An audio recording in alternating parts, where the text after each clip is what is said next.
My name is Emily Anderson, and I have always been drawn to the great outdoors. Growing up in Colorado, I spent countless hours exploring the forests, mountains, and trails that make this state so beautiful. My love for nature eventually led me to a career as a park ranger at one of Colorado's most famous national parks. Little did I know that my passion for the wilderness would bring me face to face with a haunting that had plagued the park for over 90 years. It was the spring of 2023 when I started my new job at the park. I was assigned to a remote area of the park, known for its dense forests and rugged terrain. The park was beautiful, with towering trees, crystal clear streams, and breathtaking views. I was excited about the opportunity to protect and preserve this natural wonder. My first few weeks on the job were uneventful, filled with routine patrols, trail maintenance, and assisting visitors. The other rangers were friendly and welcoming, and I quickly settled into my new role. But as the weeks went on, I began to hear stories about the park's haunted past. The other rangers spoke in hushed tones about a headless ghost that had been seen wandering the park for decades. The ghost was said to be the spirit of a former park ranger named Thomas, who had died under mysterious circumstances in the early 1930s. According to legend, Thomas had been decapitated while on duty, and his headless spirit had been haunting the park ever since. At first, I dismissed the stories as local folklore, the kind of ghost tales that every old place seems to have. But as I spent more time in the park, I began to experience strange and unsettling occurrences.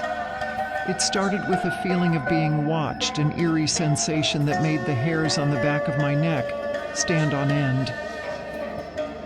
One evening, while on patrol, I heard a faint whispering sound coming from the dense forest.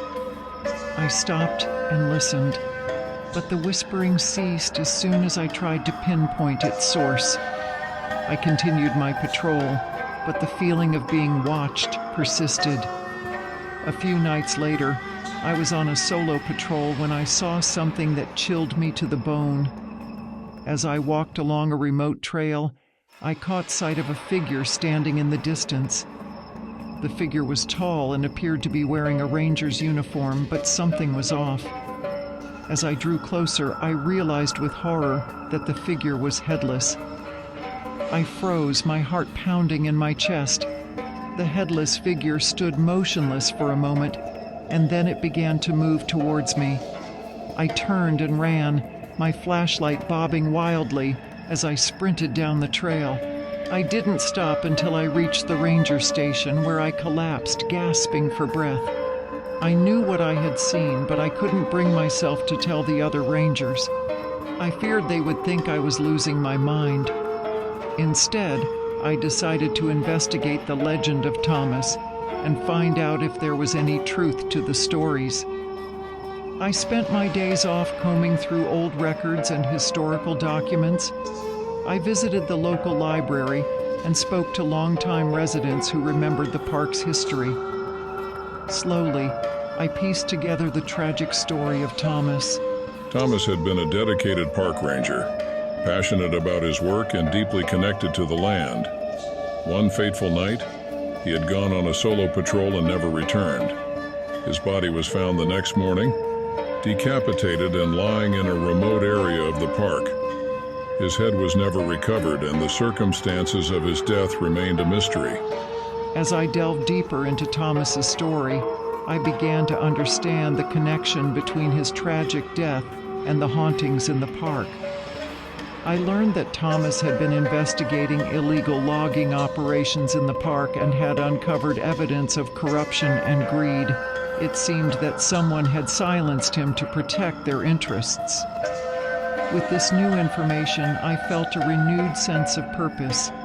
I decided to reach out to a local paranormal investigator named Jack, who had a reputation for dealing with haunted locations. When I told him about the headless ghost and Thomas's story, he agreed to help. Jack and I planned a nighttime investigation in the area where Thomas's body had been found. We brought along specialized equipment, including EMF detectors, infrared cameras, and audio recorders. As we set up our gear, the forest was eerily quiet, the only sounds the rustling of leaves and the distant calls of nocturnal animals. We began our investigation by calling out to Thomas's spirit, asking him to communicate with us. For a while, there was nothing but silence. Then the EMF detector spiked and we heard a faint, disembodied voice. "Help. Find. Head," the voice whispered. Jack and I exchanged glances, our hearts racing. We knew we were making contact with Thomas's spirit. We continued our questions, asking him to show us where his head might be. The EMF detector led us to a remote, overgrown area of the park, far off the beaten path. As we searched the area, we stumbled upon an old, weathered wooden box buried under a layer of leaves and dirt. With trembling hands, we opened the box and found a decayed skull inside. I felt a wave of sadness and relief wash over me as I realized we had found Thomas's missing head. We carefully gathered the remains and brought them back to the ranger station. The next day, we held a small, respectful ceremony to lay Thomas's spirit to rest. As we buried the skull, I felt a sense of peace and closure, knowing that Thomas could finally move on. In the days that followed, the strange occurrences in the park ceased. The feeling of being watched disappeared, and the whispers in the forest were gone. The park felt lighter, more welcoming, as if a dark cloud had been lifted. As I continued my work as a park ranger, I often thought about Thomas and the sacrifice he had made to protect the land he loved.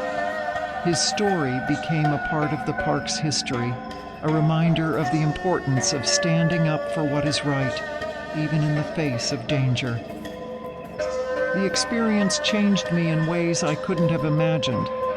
I gained a deeper appreciation for the mysteries of the natural world and the unseen forces that shape our lives. I also developed a newfound respect for the power of the human spirit and the enduring strength of those who dedicate their lives to protecting the environment. Years later, I still work at the park, sharing Thomas's story with visitors and fellow rangers. His legacy lives on, inspiring us to continue the work he started and to honor the land he gave his life to protect.